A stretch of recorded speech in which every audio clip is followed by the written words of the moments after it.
এটা কি জানো? DNA report sir. তাহলে এটাও জানো যে এর রিপোর্টে কি লেখা আছে। আর তারপরেও তুমি চাইছো যে আমি মেনে নেব যে তুমি কোনো দোষ করনি, তুমি দোষী নও।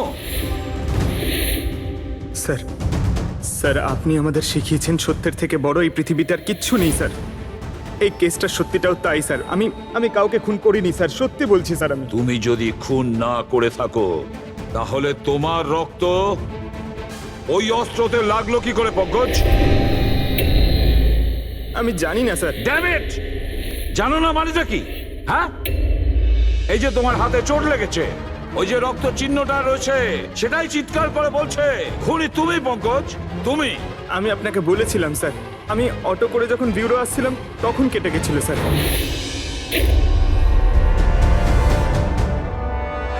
স্যার এটাও তো হতে পারে যে কেউ পঙ্কজকে ফাঁসানোর চেষ্টা করছে। পঙ্কজ, যে লোকটা তোমার হাত কেটেছিল হয়তো সেই তোমার রক্তের স্যাম্পল নিয়ে গেছে ক্রাইম সিনে রাখার জন্য। স্যার না স্যার, স্যাম্পল ছিল না ওর কাছে। ও যখন আমার হাত কেটেছিল তখন সঙ্গে সঙ্গে রক্ত বেরোয়নি স্যার। ও চলে যাবার পর আমার রক্ত বেরিয়েছিল। ওর কাছে আমার স্যাম্পল থাকতেই পারে না স্যার। যদি তোমার রক্ত কেউ না নিয়ে থাকে তাহলে তোমার রক্ত ক্রাইম সিনে শুধু একটা কারণেই যেতে পারে পঙ্কজ, আর সেটা তখনই যখন তুমি ওখানে খুন করতে গিয়েছিলে। স্যার এ তো অদ্ভুত ব্যাপার। স্যার পঙ্কজ যদি মিথ্যে বলতো, আমাদের বিভ্রান্ত করতে চাইতো, তাহলে তো বলতেই পারতো যে ওর স্যাম্পল কেউ নিয়ে চলে গেছে, কিন্তু ও আমাদের সত্যি বলল। তাহলে ওর সত্যির কি কোনো দাম নেই স্যার? হ্যাঁ অভিজিৎ, সত্যির অনেক দাম আছে, কিন্তু আপাতত এই কেসের একটাই সত্যি। এই খুনের একজনই সাসপেক্ট, আর সে হলো পঙ্কজ।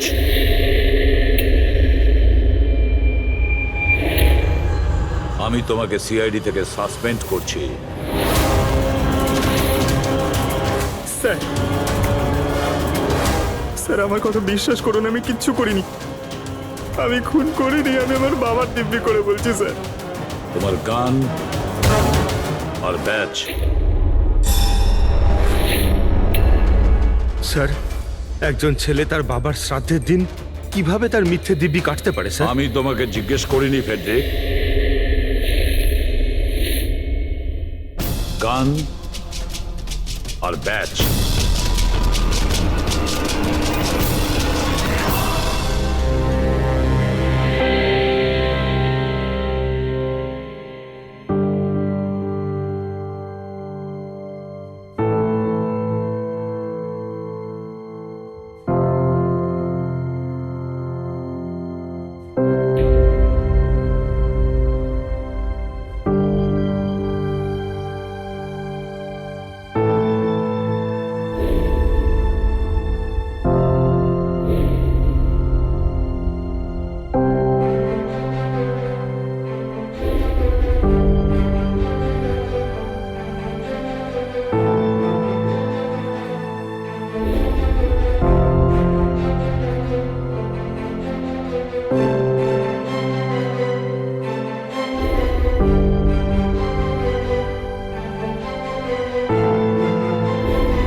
এটা অন্যায় হচ্ছে, এটা খুবই অন্যায় হচ্ছে। নো অফেন্স স্যার, কিন্তু আপনি আপনি সবসময় আমাদের উপরে এইভাবে সন্দেহ করতে পারেন না স্যার। এটা তুমি কি বলছো অভিজিৎ? কি ভুল বললাম আমি? যখনই কোনো সিআইডি অফিসারকে মিথ্যে ব্লেম দেওয়া হয়েছে, আপনি আমাদের উপর কখনোই ভরসা করেন না। এটা তুমি কি বলছো অভিজিৎ? আমি তোমার কাছে এটা আশা করিনি। স্যার, আমাদেরও আপনার কাছে কিছু আশা থাকে স্যার। আপনার একটা ইশারায় আমরা যে কোনো মুহূর্তে জীবন দিতে প্রস্তুত থাকি। তাহলে এটুকু আশাও কি অন্যায় যে আপনি খারাপ সময় আমাদের পাশে থাকবেন, আমাদের আপনি সহযোগিতা করবেন? তোমাদের আমি সহযোগিতা করি না?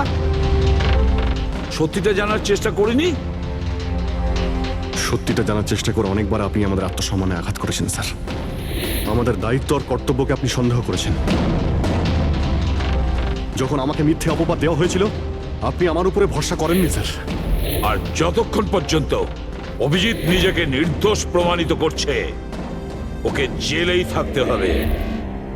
যখন দয়াকে মিথ্যে অপবাদ দেওয়া হয়, তখন ওকেও আপনি ভরসা করেননি স্যার। কিন্তু হয়তো আপনি একটা কথা ভুলে গেছেন, একবার আপনাকেও এরকম মিথ্যে অপবাদ দেওয়া হয়েছিল স্যার।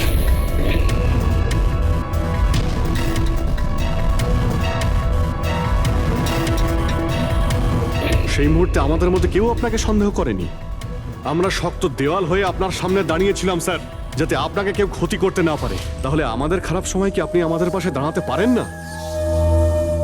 অভিজিৎ কোনো অপরাধীর থেকেও বিপজ্জনক একজন ইমোশনাল সিআইডি অফিসার। তুমি ইমোশনাল হয়ে যাচ্ছ অভিজিৎ। আমি তোমাকে এই কেস থেকে সরিয়ে দিলাম।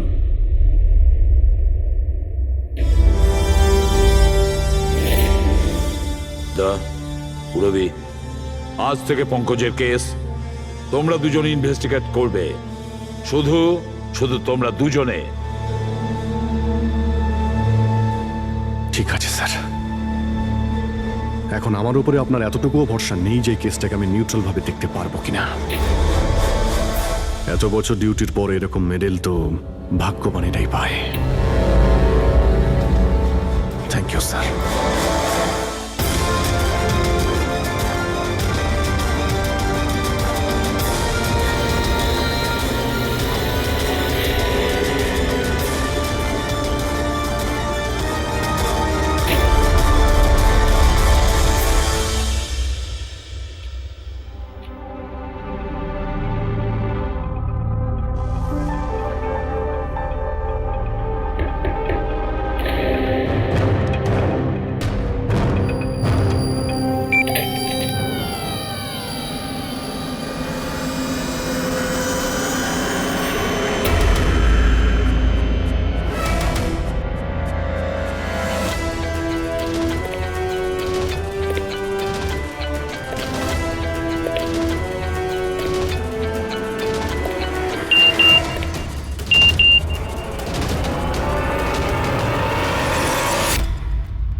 নিজের পিঠ আমার দিকে করে দাঁড়িয়ে পড়ো।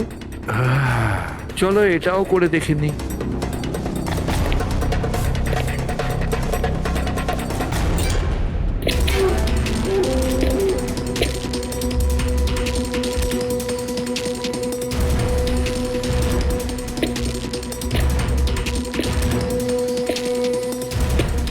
আপনি এসে গেছেন স্যার। আমি আপনার জন্য অপেক্ষা করছিলাম। ওইখানে আপনার ফাইলটা আছে, ওখানে পুরো ফাইন্যান্সিয়াল প্ল্যান পড়ে আছে এবং আমার স্থির বিশ্বাস যে আপনার খুব পছন্দ হবে।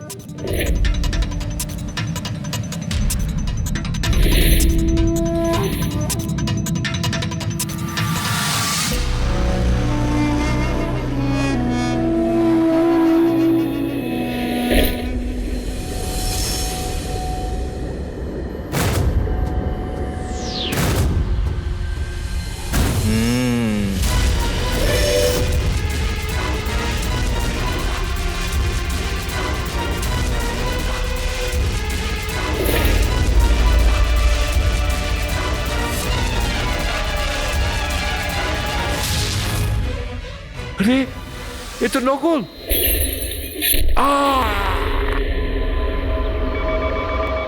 Hello ACP Pradyuman here.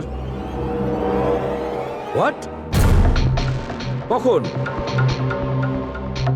আচ্ছা ঠিক আছে,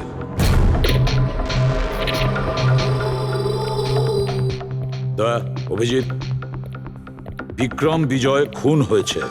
বিক্রম বিজয় মানে ওই কেলেঙ্কারি কেসের? হ্যাঁ হ্যাঁ, ওই বিক্রম বিজয় আজও আইনকে ফাঁকি দিয়ে পালাচ্ছিল, আর আজও খুন হয়েছে ওরই বাড়িতে। একদিন না একদিন তো এটা হওয়ারই কথা ছিল স্যার, এত শত্রুও পুষেছে ঘরের মধ্যে। Sir I am really sorry sir, একটু লেট হয়ে গেলাম। কি ব্যাপার পঙ্কজ, কোথায় ছিলে তুমি? স্যার আসলে বাবার শ্রাদ্ধ ছিল আজ, তাই মন্দিরে গেছিলাম পুজো দিতে। ঠিক আছে, আর এটা হাতে কি হয়েছে? আরে স্যার আসতে গিয়ে লেগে গেল, তেমন কিছু না, খুব বেশি লাগেনি স্যার। ঠিক আছে, তৈরি হয়ে নাও, একটা মার্ডার কেস এসেছে। আর শোনো,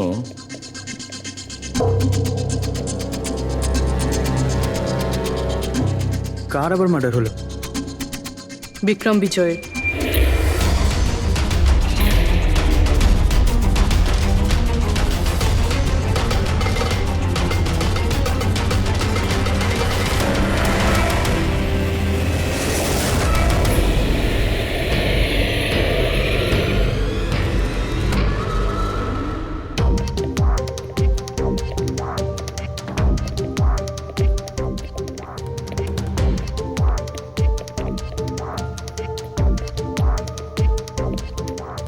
সিআইডি? হ্যাঁ, স্যার আমি গোপাল, বিক্রম স্যারের ম্যানেজার।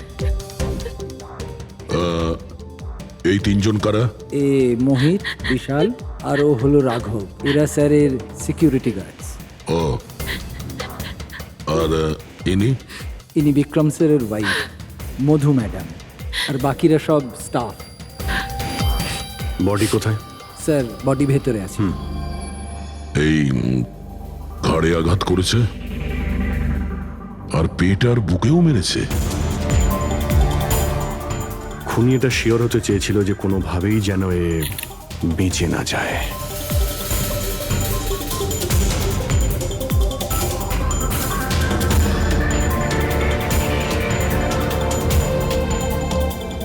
মনে হচ্ছে এটা দিয়ে আঘাত করেছে এর ওপর।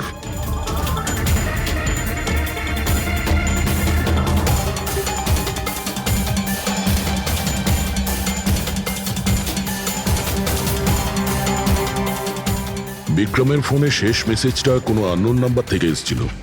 নিজের পিঠ আমার দিকে করে দাঁড়াও। পিঠ আমার দিকে মানে ওই লোকটা কি একে নিজের মুখ দেখাতে চাইনি নাকি?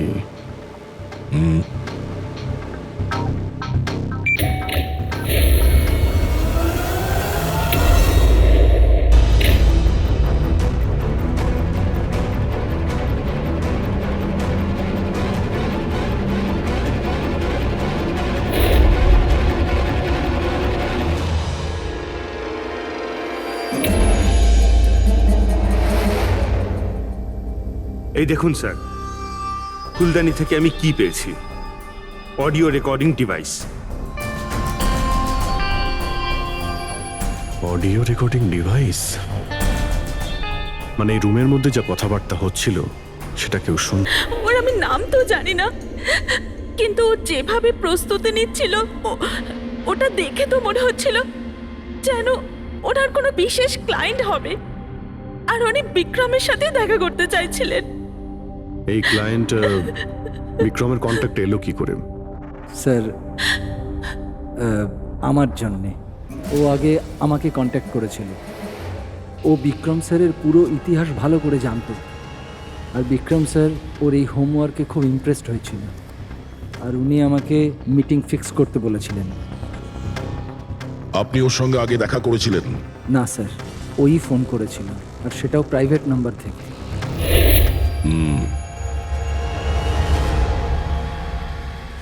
তাহলে আপনারা মিটিং এর আগে সবকিছু দেখে নিয়েছিলেন? হ্যাঁ হ্যাঁ স্যার। ওই রুমটা খুব ভালো করে চেক করে নিয়েছিলেন তো? হ্যাঁ। তাহলে এই অডিওর রেকর্ডিং ডিভাইস এটা রুমের মধ্যে এলো কি করে? স্যার এটা কোথায় ছিল? ফ্লাওয়ার পটের মধ্যে। ফ্লাওয়ার পটে? ওটা তো তুই চেক করেছিলিস না মোহিত? আমি চেক করেছিলাম স্যার, কিন্তু আমি এটা ফ্লাওয়ার পটে দেখতে পাইনি। দেখতে পাননি? আগে না। আচ্ছা, কিভাবে তুমি দেখলে না? ব্যুরো চলো, ওখানে সবাই খুব ভালোভাবে দেখতে পায়।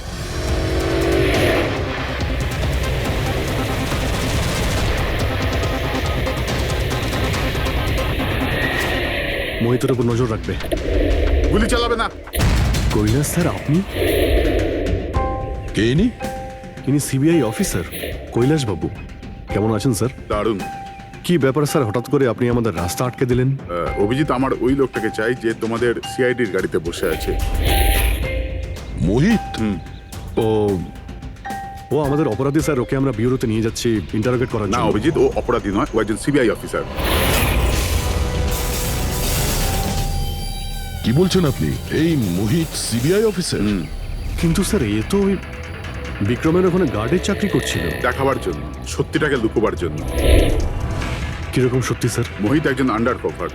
ও আমার কথাতেই ওখানে ডিউটি করছিল, আর আমার কথাতেই ও বিক্রমের ওখানে রেকর্ডিং ডিভাইসটা লাগিয়েছিল। আর এই কারণে কিছুই বলতে হচ্ছিল না। আন্ডার কভার মরে যাবে কিন্তু প্রোটোকল ভাঙবে না। না ঠিক আছে স্যার, ওই অ্যাকচুয়ালি কিছু জিজ্ঞাসাবাদ তো করতেই হবে, খুনের ব্যাপার তো, জাস্ট জেনারেল জিজ্ঞাসাবাদ। আর আমরা ওই অডিও রেকর্ডিংটা পেতে পারি স্যার? আমরা জানতে চাই যে খুনি আর বিক্রমের মধ্যে কি কথা হয়েছে। আপনি এসে গেছেন স্যার, আমি আপনার জন্য অপেক্ষা করছিলাম। ওইখানে আপনার ফাইলটা আছে, ওখানে পুরো ফাইন্যান্সিয়াল প্ল্যান পড়ে আছে এবং আমার স্থির বিশ্বাস যে আপনার খুব পছন্দ হবে। এটা নকল। মনে হচ্ছে এই বিক্রম বিজয় খুনিকে চেনে, সেই কারণে খুনি ওকে নিজের মুখ দেখতেই দেয়নি। আর যখন বিক্রম জানতে পারে যে যে টাকাগুলোকে দেওয়া হয়েছে সেগুলো নকল, তখন সে বিক্রমকে খুন করে আর ব্যাগ নিয়ে চলে যায়। একটা কাজ করি আমরা, এই মোহিতকে, আন্ডার কভার পুলিশকে কিছু জিজ্ঞাসাবাদ করি। আই এম সরি স্যার, এই কেসটা এখনো বন্ধ হয়নি। এই জন্য আমি যদি আপনাদের এর থেকে যদি কিছু বেশি বলি তাহলে প্রোটোকল ভাঙা হবে, হুইচ আই ডোন্ট ওয়ান্ট। দেখো মোহিত, আমি তোমার প্রোটোকলকে রেসপেক্ট করি। এমন তো কিছু পেয়েছো তোমার ইনভেস্টিগেশন চলাকালীন যেটা হয়তো তোমার প্রোটোকলের মধ্যে পড়ে না, আর সেই জন্য তুমি আমাদের কিছু বলতে পারো। কিছু তো একটা বলবে যে সূত্র ধরে আমরা খুনি পর্যন্ত পৌঁছতে পারি। আমি আপনাদের শুধু এটা বলতে পারি যে গত কয়েক বছর ধরে সিবিআই এই বিক্রমের পিছনে পড়েছিল। আজ থেকে 15 বছর আগে, সাল 2002-তে সিবিআই এক আন্ডারকভার অফিসারকেও বিক্রমের পিছনে লাগিয়েছিল কিছু বিশেষ প্রমাণ জোগাড় করতে, কিন্তু কিছু পাওয়া যায়নি। আর আনফর্চুনেটলি আমাদের এই অফিসার মারা যান। এক মিনিট, নাম কি ছিল এই অফিসারের? ইন্সপেক্টর অধিরাজ।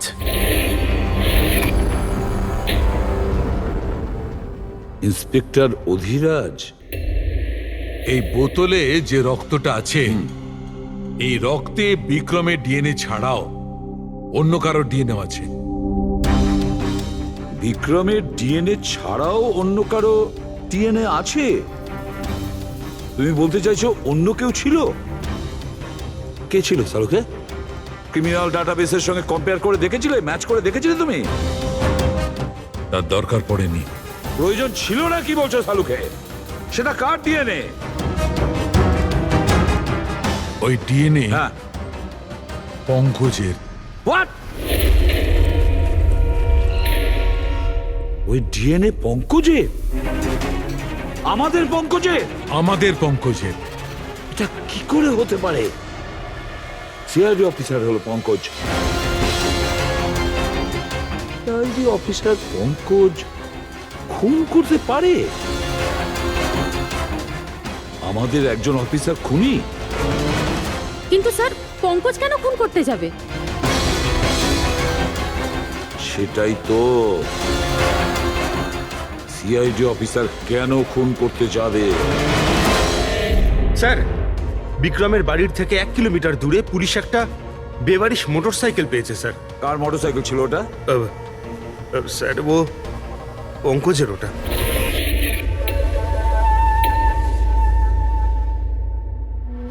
ভাবছিলাম তাই। তার মানে পঙ্কজের বাইকটা পাওয়া গেল ওখানে, আর আপনাদের কারুর অবাক লাগলো না? ফ্রেডি, বিক্রম বিজয় যে মারা গেছে আজ 15 বছর আগে, অধিরাজ বাবু পঙ্কজের বাবা একটা আন্ডার কভার কপ বডিগার্ড সেজে বিক্রম বিজয়ের বিরুদ্ধে প্রমাণ জোগাড় করছিল, আর সেই কারণে ও মারাও গেছে। তার মানে স্যার পঙ্কজ এটা ভাবে যে পঙ্কজের বাবার মৃত্যুর পিছনে এই বিক্রম বিজয়ের হাত রয়েছে, আর এই জন্য ওর বাবার মৃত্যুর প্রতিশোধ নেবার জন্য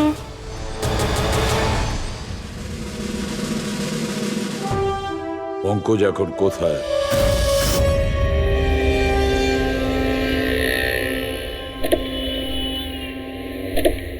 আরে স্যার, আপনারা? আরে এই প্রশ্নটাই তো আমরা তোমাকে জিজ্ঞেস করছি। তুমি এখানে কি করছো? তুমি তো অসুস্থ ছিলে। আরে স্যার, বাইক চুরি হয়ে গেছিল আমার। এই সামনে থানাতেই রিপোর্ট লেখাতে এসেছিলাম। এই দেখুন। আমরা জানি তোমার বাইকটা কোথায়। আপনারা কি করে জানলেন স্যার? তোমার বাইক বিক্রম বিজয়ের বাড়ির কাছে পেয়েছি। সেই বিক্রম বিজয় যে তোমার বাবার খুনি।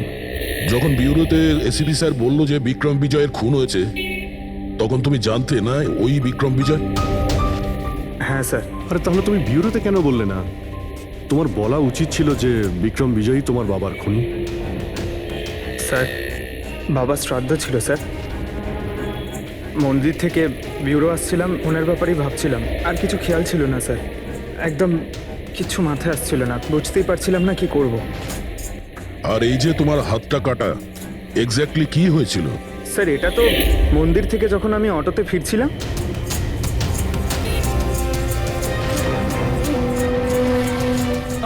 কি হলো স্যার? তাহলে একজন অচেনা লোক আঘাত করে চলে গেল, হ্যাঁ? এমনি অকারণে? স্যার আমি জানি বিশ্বাস করাটা একটু কঠিন, কিন্তু এটাই সত্যি। আচ্ছা পঙ্কজ, তুমি সবসময় তো বাইকে করে বিউরোতে আসতে, হঠাৎ তুমি অটো করে কেন এলে? হঠাৎ করে না স্যার, আমার বাইক তো দুদিন ধরে খারাপ হয়ে রয়েছে। তাহলে তোমার খারাপ হয়ে যাওয়া বাইকটাকেও নিয়ে গেল, সে ওটাকে রিপেয়ার করলো, আর ঠিক হয়ে যাওয়ার পর ওটাকে একটা ফাঁকা জায়গায় ফেলে দিয়ে এলো, তাও কাকতালীয় ভাবে এমন একজনের বাড়িতে ফেলে দিয়ে এলো যার আজই খুন হয়েছে, আর যে তোমার বাবার খুনিও। স্যার, আপনারা আমাকে সন্দেহ করছেন? আপনাদের মনে হচ্ছে ওই বিক্রম বিজয়কে আমি মেরেছি?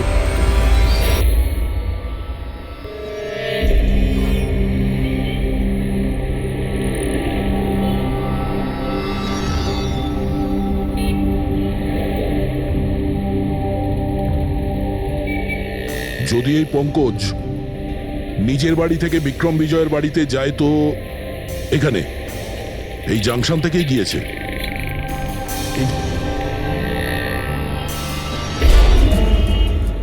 স্যার সিগন্যালে সিসিটিভি ক্যামেরা রয়েছে। এই সিসিটিভি ক্যামেরার ফুটেজ থেকেই আমরা জানতে পারবো যে পঙ্কজ ওই বাইকে করে এখান থেকে গিয়েছিল নাকি ওটা অন্য কেউ ছিল।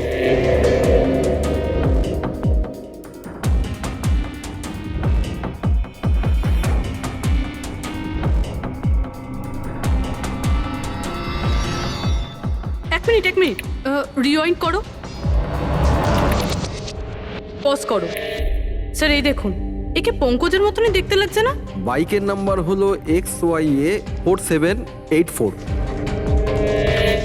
স্যার পঙ্কজের বাইকের নাম্বারও এটাই। পুরবি, এই পঙ্কজ এতটা তো ভুল করবে না যে একটা অপরাধ করতে যাওয়ার আগে রাস্তায় আর একটা অপরাধ করবে, সিগন্যাল ভাঙা।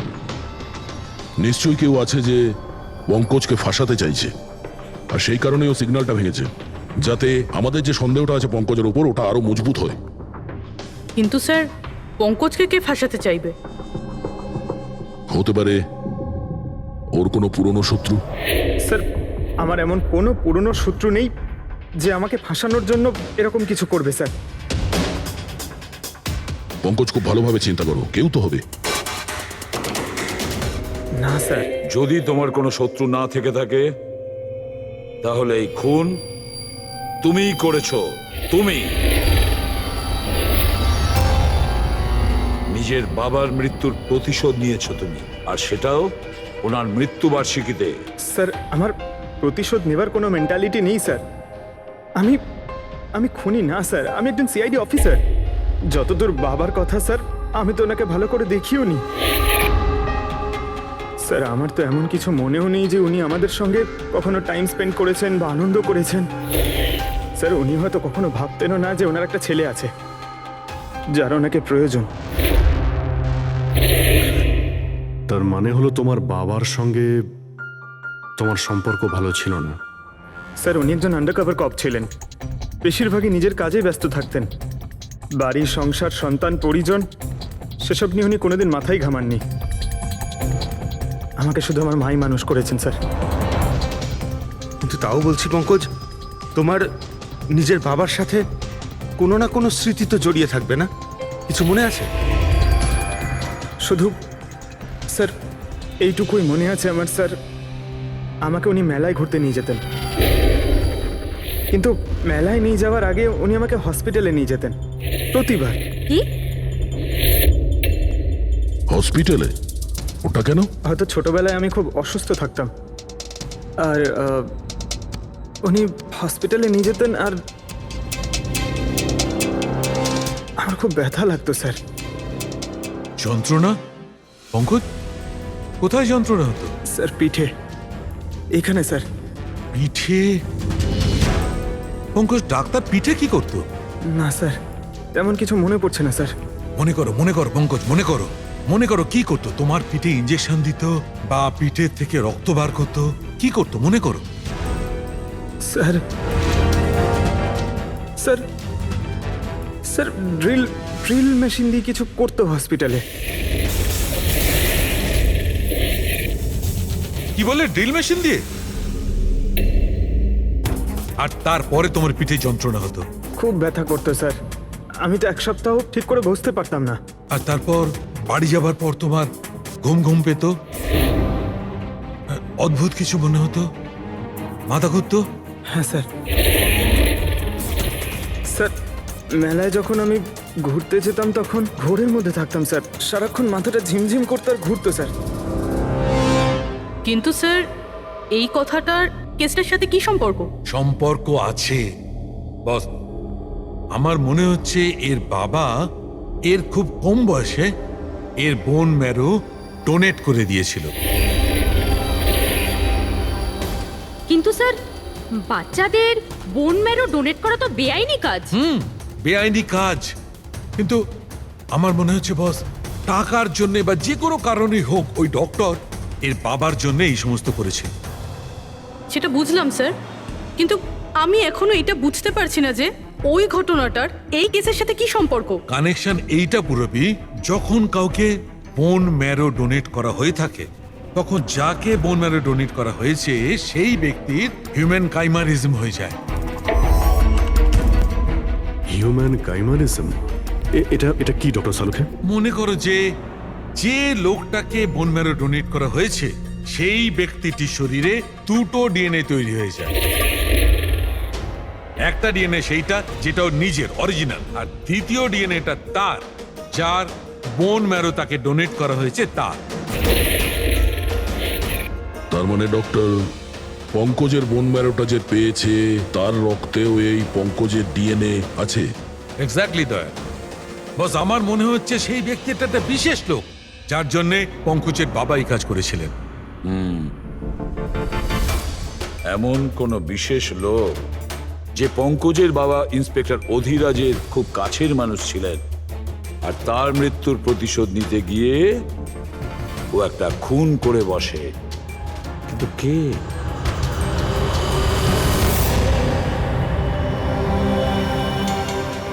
দয়া। Hi sir. Hello Abhijit. Hi Daya. Hello. Good. Sorry, আপনাকে এরকম একটা জায়গাতে ডেকে আনতে হলো। অভিজিৎ, যে ইনফরমেশন তোমার দরকার ছিল সেটা না সিআইডি অফিসে দেওয়া যেত না আমার অফিসে? থ্যাংক ইউ স্যার আমাদের সাহায্য করার জন্য। স্যার পঙ্কজ একজন সৎ অফিসার, আর যদি আপনার সাহায্যকে আমরা নিরাপরাধ প্রমাণ করতে পারি। অভিজিৎ, তোমার মনে আছে এক বিপজ্জনক অপরাধী ছিল রাকা, তাকে ধরতে তুমি আমাকে সাহায্য করেছিলে। তা ধরে নাও আমি সেটারই ঋণ মেটাচ্ছি। এসব আপনি কি বলছেন স্যার? অ্যাকচুয়ালি আমাদের পঙ্কজের বাবা ইন্সপেক্টর অধিরাজের ব্যাপারে কিছু ইনফরমেশন চাই, যতটা আপনি দিতে পারবেন। আপনি কাজ করেছেন না ইন্সপেক্টর অধিরাজের সঙ্গে? হ্যাঁ দয়া, অধিরাজ খুবই সৎ ইন্সপেক্টর ছিল আর সাহসীও। আমার তো এটা বলতে গর্ব হয় যে আমরা একসাথে কাজ করেছি।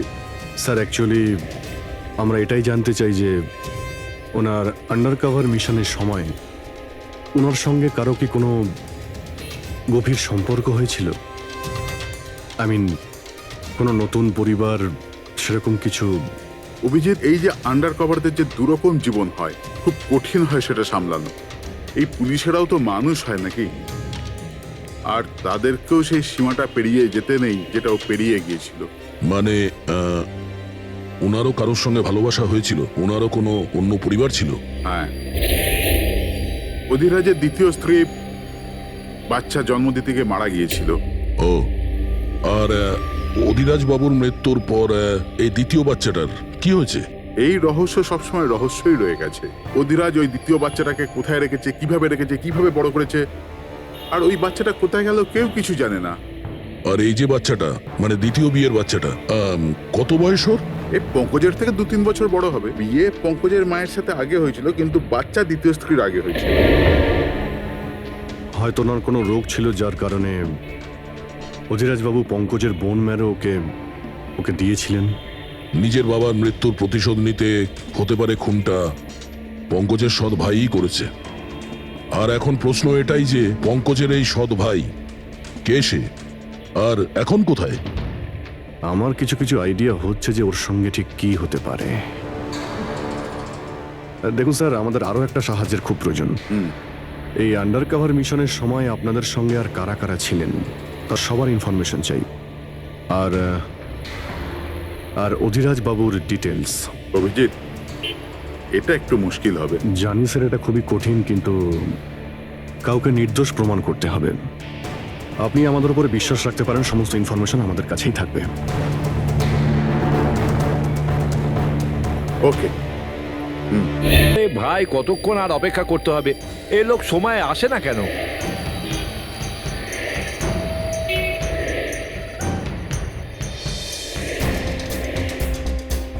আরে ভাই, আধ ঘন্টা ধরে অপেক্ষা করছি। আজই আমার পুরো টাকা চাই। আজই আমাকে এই শহর ছেড়ে দিতে হবে। তোর হিসাব দা আমি আজ এখনই এই মুহূর্তে করব।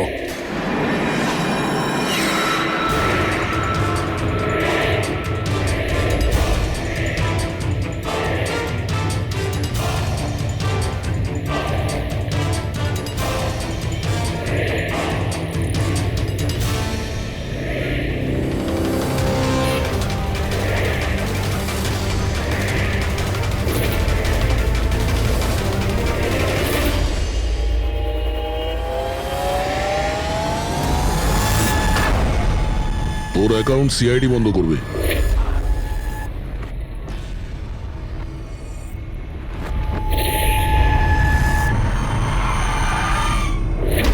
বাবার ধার মেটানো প্রত্যেক সন্তানের কর্তব্য, আর যে ছেলে এটা করে তাকেই ভালো ছেলে বলা হয়, আর সেটা হলাম আমি। তুমি তো কিছু করনি, আমি নিয়েছি আমার বাবার মৃত্যুর বদলা। দেখো মোহিত, তোমাদের বাবা ইন্সপেক্টর অধিরাজ একজন সৎ, একজন কর্তব্যপরায়ণ পুলিশ অফিসার ছিলেন। কি ভাবছিলে তুমি তোমার মতন একজন অপরাধীর বাবা হয়ে গর্ব করতেন, নাকি পঙ্কজের মতন একজন সৎ সিআইডি অফিসারের উপর? তার সত্যি কথা বলতে তো বাবার সব সময়ই এই পঙ্কজের উপর গর্ব ছিল, আর ভালোবাসতো একেই বেশি। আমাকে তো উনি অনাথ আশ্রমে দিয়ে দিয়েছিলেন স্যার, যাতে ওনার দ্বিতীয় পরিবারের ওপর কোনো আঁচ না আসে। তুমি যখন এই কথাটা জানতে আমাদের কাছে এলে না কেন? আমি তো তোমার ভাই, একসঙ্গে ধরতাম বিক্রমকে, তাও আইনের পথে। চাই না আমার তোমার সাহায্য। আমাদের বাবার হত্যাকারীকে কিভাবে ধরতে হবে, কিভাবে ওর উপর প্রতিশোধ নিতে হবে, এর প্ল্যানিং আমি আগে থেকে করে রেখেছিলাম, অনেক দিন থেকে। আর এটাই হলো কারণ আমার সিবিআই অফিসার হওয়ার। আর ঠিক আমার বাবার মতোই একটা আন্ডার কভার মিশনে গেছিলাম ওই বিক্রমের বিরুদ্ধে, কিন্তু এইবার তাকে সাজা দেওয়ার জন্য নয় স্যার, বরং ওকে শেষ করার জন্য। একজন সিবিআই অফিসার হয়েও তুমি অপরাধ করেছো।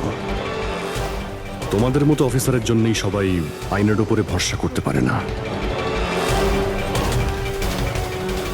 এই কাজে কেতন তোমাকে সাহায্য করেছিল না? হ্যাঁ স্যার, কেতনও আমার বাবার সাথে কাজ করত। সেও একজন আন্ডার কভার অফিসার ছিল। সেই আমাকে সবকিছু বলেছে। আর তার বলাতেই আমি জানতে পারি যে ছোটবেলায় আমার একটা অপারেশনও হয়েছিল।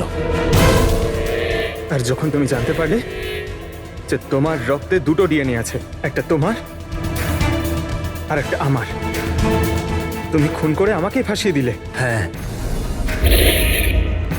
আর এই জন্য আমার রক্ত বার করে আমি ওই অস্ত্রের ওপরে ছড়িয়ে দিয়েছিলাম। আর তারপর তোমার হাত কেটেছিলাম, যাতে এক তীরে দুই পাখি মরে। আমার দুই শত্রু, আমার বাবার হত্যাকারী ওই Vikram. Hello Kailash sir. Sir, আমি বিক্রমের রুমেতে অডিও ডিভাইস লাগিয়ে দিয়েছি।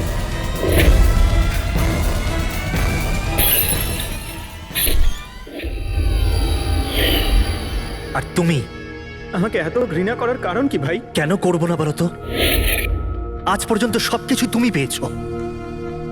আমাদের বাবার নাম, ওনার ভালোবাসা, ওনার সম্মান, সবকিছু। আর দুঃখের বিষয় তো এটা যে এত কিছু পাওয়ার পরেও তোমার এতটুকু হুঁশ ছিল না যে আমাদের বাবার হত্যাকারী কে। স্যার, আজকে যদি আমি না হতাম তাহলে আমাদের বাবার হত্যাকারী আজও বেঁচে থাকতো এবং ঘুরে বেড়াতো। আর তুমি কি পেলে মোহিত? জেল। আর খুন করে তোমার বাবা কি পেল? মরার পরে লজ্জা। স্যার, একটা প্রশ্ন করতে পারি আপনাকে? আপনারা আমার কাছে পৌঁছলেন কি করে? কারণ আমি এতটুকুও ভুল করিনি সমস্ত প্রমাণ পঙ্কজের বিরুদ্ধে করতে।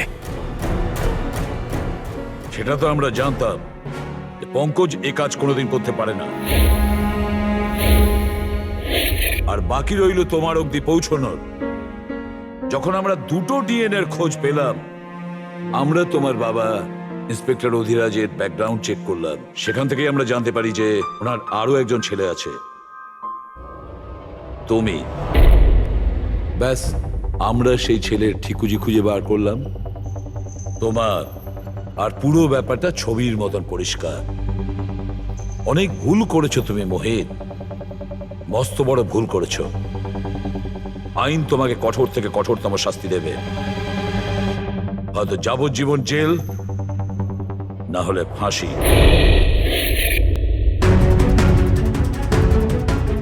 Friedrich,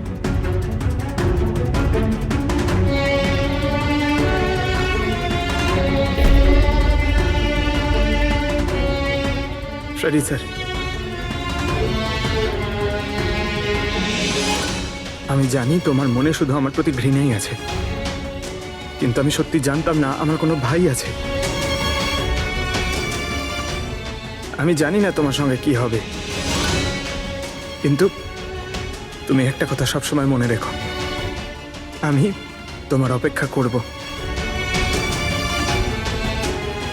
I'll wait for you, brother.